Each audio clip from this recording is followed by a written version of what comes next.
And ladies and gentlemen, this crowd is an extraordinary sight. You assembled from all over this country, indeed from many corners of the globe. The message that is echoing from this hall is clear. We will not stand idle. We will be counted. We will be heard.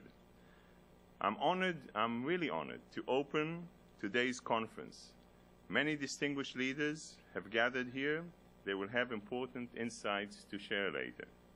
However, you don't have to be a human rights activist or a Harvard law professor to understand that the Durban Declaration has been contaminated by a taint of racism that it claims to fight.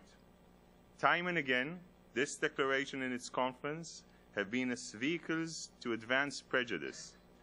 They've thrust open a door for anti-Western, anti-Israel, and anti-Semitic extremists to spread their views under the cloak of so-called UN legitimacy. The UN is commemorating this legacy today. It will host speeches by exemplary models of tolerance, like Iran's President Ahmadinejad. It has invited NGOs from around the world to stage high-visibility initiatives to bring attention to the day. Some of these organizations, that won't surprise you, might raise a few eyebrows. One is best known for accusing Israel of ethnic cleansing. Another is a direct offshoot of the Iranian government. Even Muammar Gaddafi has found time in a busty schedule of issuing radio messages and hiding from incoming artillery to send his personal NGO over here to the UN. Are these organizations qualified to lead the fight against racism? It would be like asking the mafia to publicize an anti-crime initiative, or hiring, to my mind, Charles Manson as a spokesman for an anger management program. This undermines the UN credibility and distracts from its mission. Yesterday, I sat in a major UN forum on diseases. Today, the UN is providing a forum to spread the world's most contagious disease. Ladies and gentlemen, racism is a contagious disease. It spreads by distorting our language and our values. It leads to hate. It leads to violence.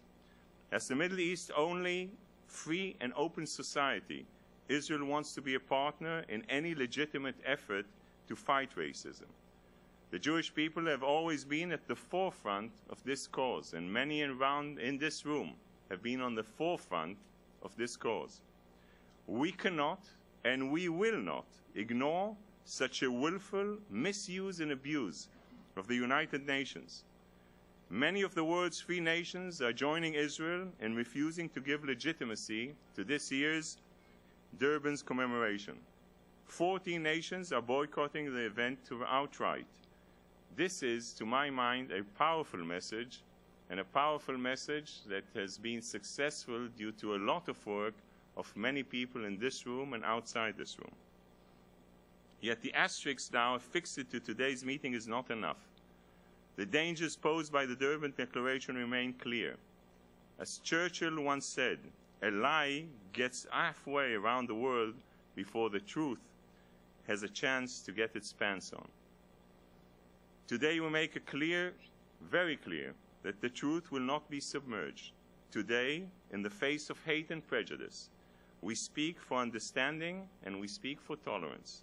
On behalf of the State of Israel, I promise to work alongside you in this critical effort.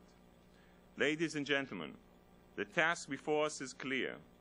When moral equivalence replaces reason as the United Nations, when the values we cherish are turned on their head, when others stand in silence, we must act together, persistently, passionately, and with conviction. All of us must do our part for our societies, for our children, and our common future. Thank you very, very much, and thank you for the amazing work that you're doing.